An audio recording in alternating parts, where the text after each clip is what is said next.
The ablative absolute construction is one of the more difficult constructions to wrap your head around as you're first starting out with Latin, but it's really one of the most common constructions in Latin. Now, the name suggests that it uses the ablative, and generally you're going to have an ablative noun and a participle modifying that noun. And these are going to stand all by themselves. In fact, that's what the word absolute means. They're separate, they're absolved from the main clause. So you'll have an ablative and participle and a main clause. In English, we have things, we call them nominative absolutes. We don't use them very often, but we do have the phrase, all things considered.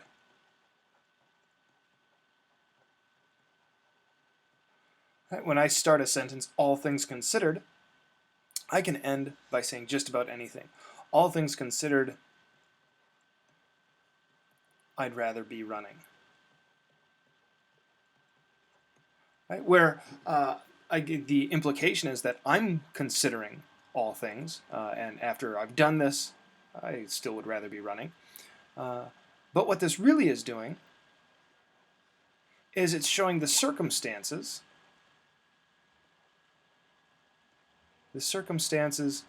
under which the main verb, the main idea is happening.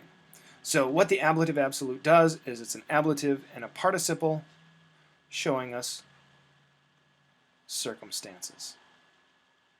All right, the circumstances under which this is going to happen. So let's take a look at some of these examples. Remember, it's going to be an ablative noun and a participle. And the participle can be any tense. All right, and the tense is going to be relative. So let's start with the present participle. All right, so the present participle equals action at the same time as the main verb, right? As main verb. So in this first sentence, Caesara oppugnante, hostes currunt. So here's our main clause, hostes currunt. The enemy are running. Right, the enemy are running. Well, what's the circumstances under which the enemy are running? There's our ablative absolute, Caesara oppugnante. And we can translate this very mechanically with Caesar attacking. Okay, that's a very mechanical way of translating. With Caesar attacking, the enemies are running away. Or we can translate it more fluidly. While Caesar attacks, the enemy runs. So we could say it's temporal. While Caesar attacks. We could translate it as a conditional. If Caesar attacks, the enemies run away. Or because Caesar is attacking, right? Because or since Caesar is attacking.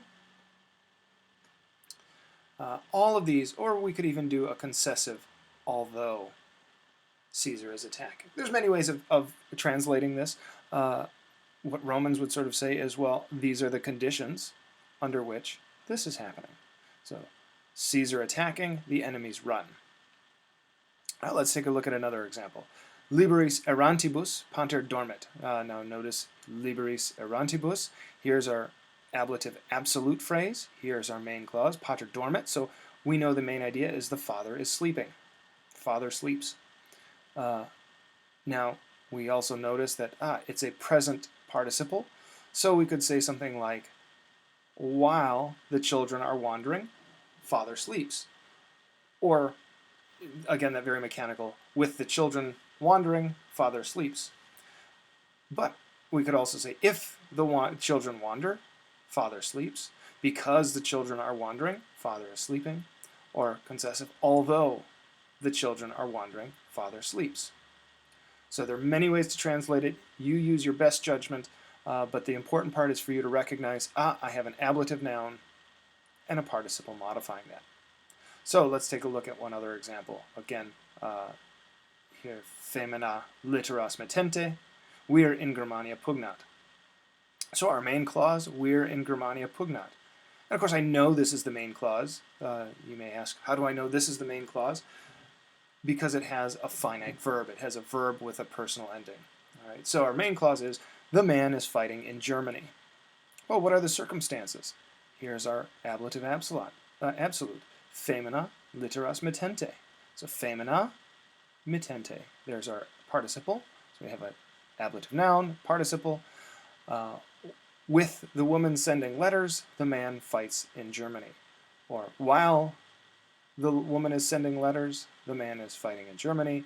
Because she is sending letters, although she is sending letters, all of those are perfectly good translations.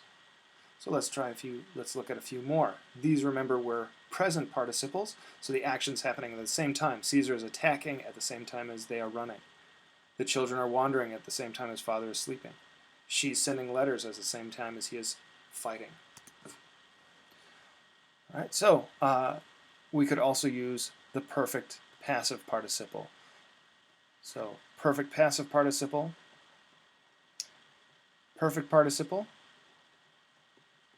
action completed before the action of the main verb. Right? So, postibus oppugnatis, Caesar literas misit. There's our main clause. Caesar sent letters. Here's our ablative absolute. Hostibus is our noun. Here's our participle, oppugnatis. So we could say, again, with the enemy having been attacked. All right, remember this is a perfect passive participle. So with the enemy having been attacked, that's that very mechanical, not very English way of translating this. So with the enemy having been attacked, Caesar sent letters. Or we could be more literary with it. We could say after the enemy was attacked, Caesar sent letters. Or because, or since. Since the enemy was attacked, Caesar sent letters. And notice when we use after, that this implies that this has happened first. So after this happened, then Caesar sent letters.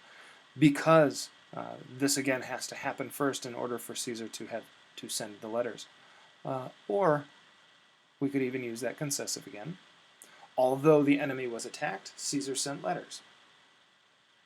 So I'm of the opinion that these uses of after, because, although renders a much more fluent translation, but you really have to use your best judgment. So, some more examples. Liberis inventis, pater dormit. There's our main clause. Father slept, or sleeps. Under what conditions? What's the circumstances? Liberis inventis.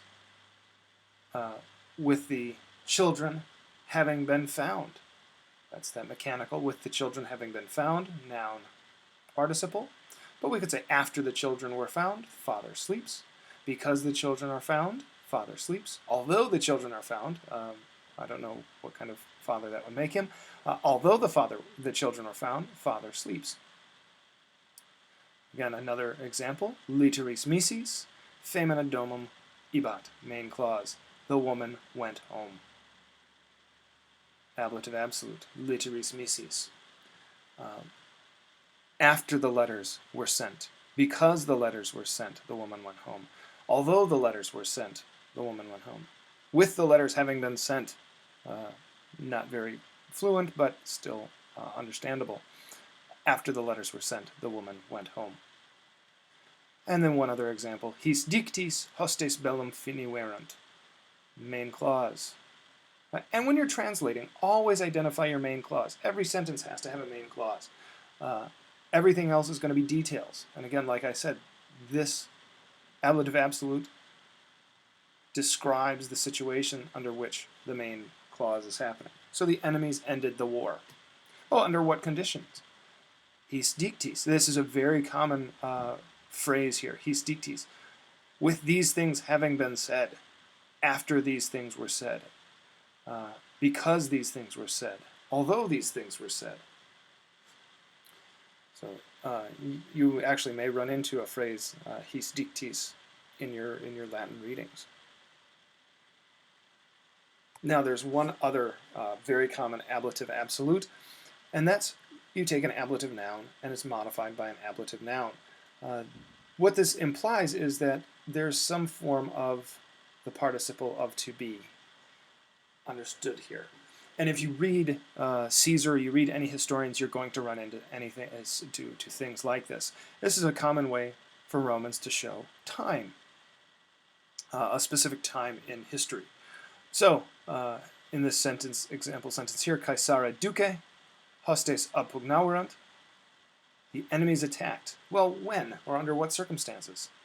Caesarea duce, when Caesar was leader, or with Caesar as leader. Caesar being the leader, the enemies attacked. Or another very common way, and this is actually a very common way for historians to show years, is to use consular years. Remember that Romans had 2 consuls. These were elected officials. They were the highest officials, 2 elected every year. And so because 2 were elected every year, you could mark out your calendar based on who the consuls were. So if a historian wants to say in what year something happened, he might say, like in this sentence here, Pisone et Caesarea consulibus, bellum pugnandum erat. The war had to be fought. Well, when? When? What war are you talking about? Well, we have an ablative absolute to tell us. Pisone et Caesarea consulibus, when Piso and Caesar were consuls. So in the year that Piso and Caesar were consuls, this war had to be fought. The consular years are a very common way when you're going to see an ablative absolute. So practice away. You'll note most ablative absolutes are going to use the perfect passive participle.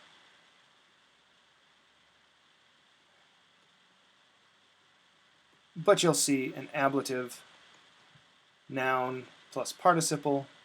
If you do, your first instinct should say, this is an ablative absolute. Mark it off with brackets. Put a comma around it. Sentences oftentimes start with an ablative absolute like this here, this temporal consular years.